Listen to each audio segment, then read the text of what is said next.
Tumsifu Yesu Kristo.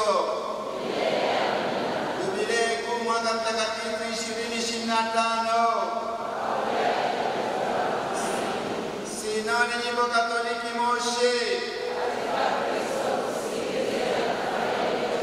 Katika Kristo tusikilize na tufanye yote upya. Haleluya. Amefufuka. Haleluya. Ndugu zangu wapendwa, tuko hapa kumwombea Baba Mtakatifu Francisco pumziko la milele.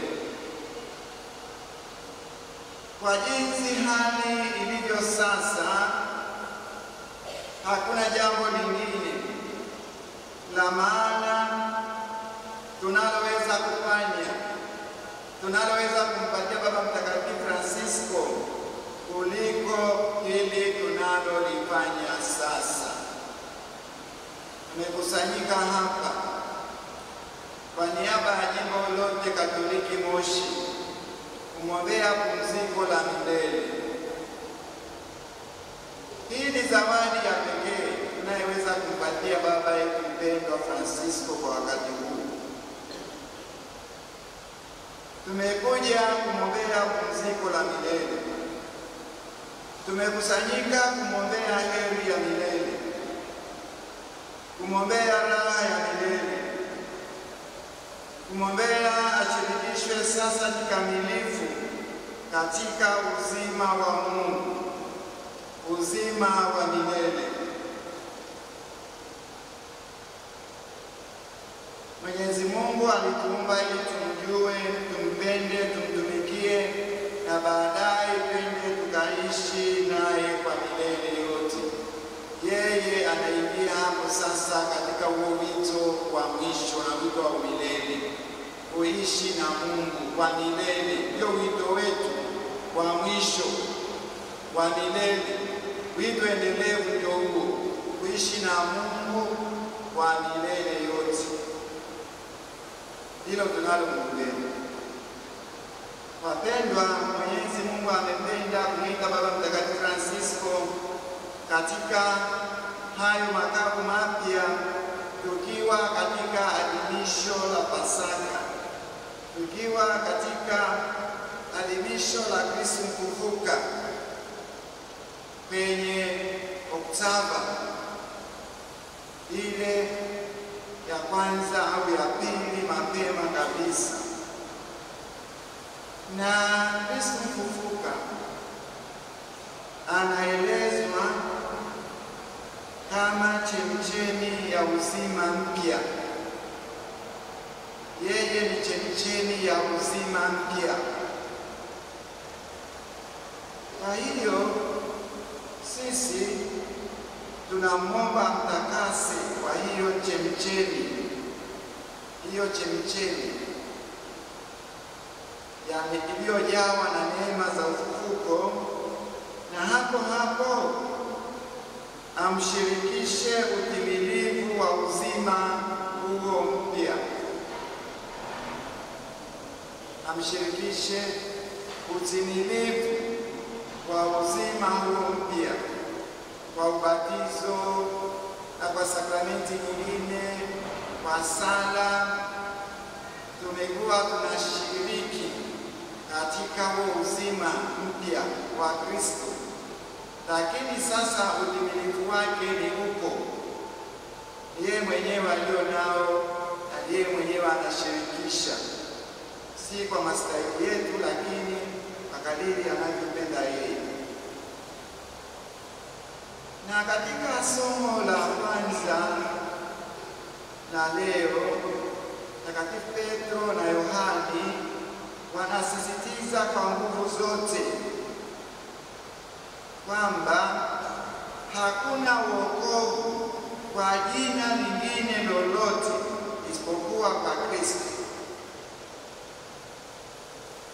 Hasa kwenye huu mstari wa 12, Matendo 4:1 mpaka 14, lakini ule mstari wa 12 wanahakikisha, wanasema wala hakuna wokovu katika mwingine awaye yoyote,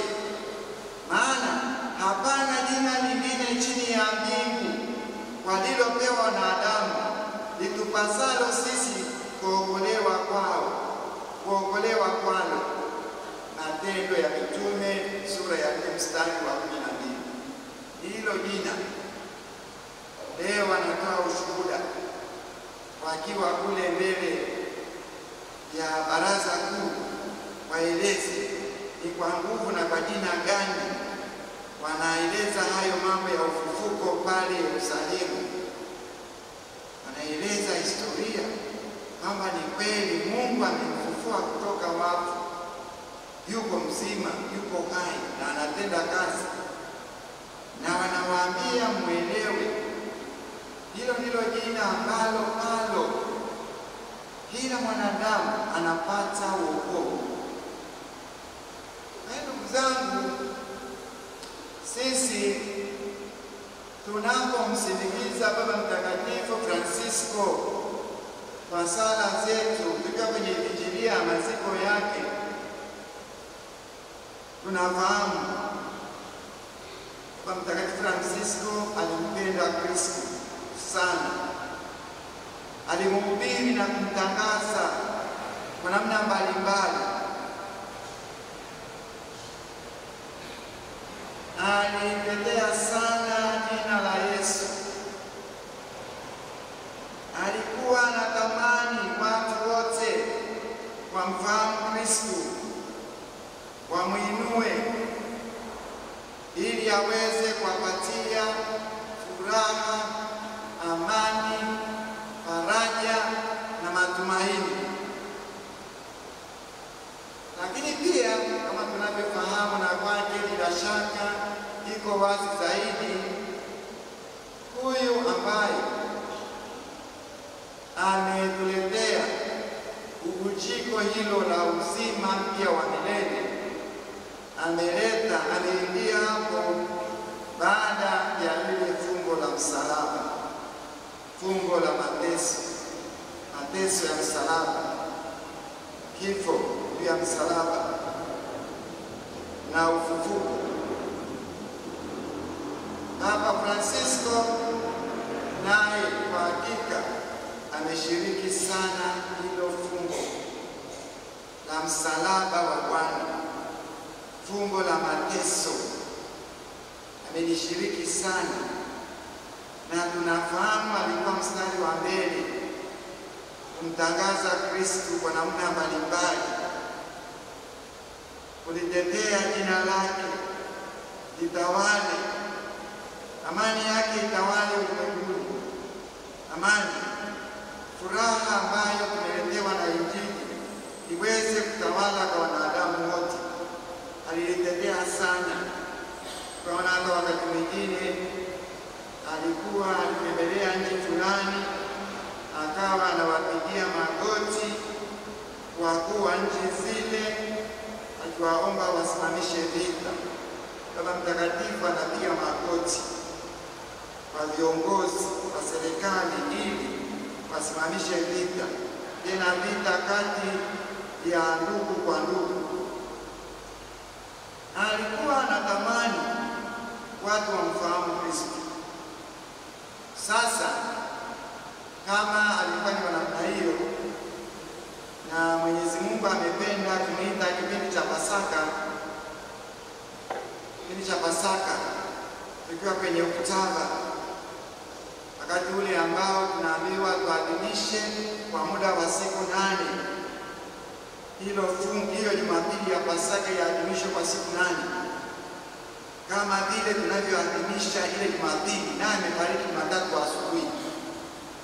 Hapo tunaona kuna muunganiko mkubwa sana na fungo la ukombozi wetu.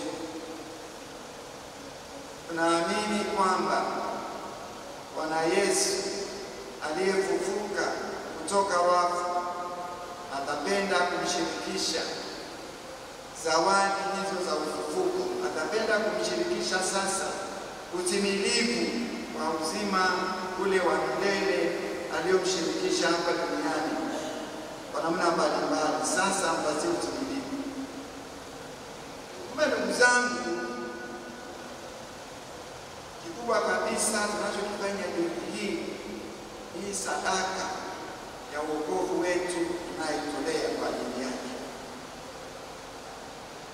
Sisi tuache maneno mengi jioni hii, tumuombee mazishi mema. Tuombe kwamba kesho mazishi yake yatawaliwe na amani, yatawaliwe na utulivu, yatawaliwe na roho ya sala, yote yaende kwa amani. Lakini pia muombe Bwana Yesu aongoze kama tulivyosali siku ile ya Jumatatu. Muombe Bwana Yesu atujalie ulinzi wakati huu ambapo hatuna Baba Mtakatifu. Kanisa liendelee kuwa katika hali ya usalama. Lakini pia tuombee mchakato wa kupata Baba Mtakatifu mpya utawaliwe na Mungu Roho Mtakatifu. Yesu mfufuka apende kutawala mchakato huo tangu mwanzo mpaka hatima yake. Uweze kupata Baba Mtakatifu ambaye ni mtakatifu kweli na ametayarishwa na Mungu tangu milele. Tuendelee kumwombea Baba Mtakatifu Francisco katika sala zetu. Sala yetu ya leo isiishie hapa, iwe ni endelevu, aweze kupokelewa mbinguni na pia aweze kuwa mwombezi wetu. Raha ya milele umpe Bwana, apumzike kwa amani. Raha ya milele umpe Bwana, apumzike kwa amani.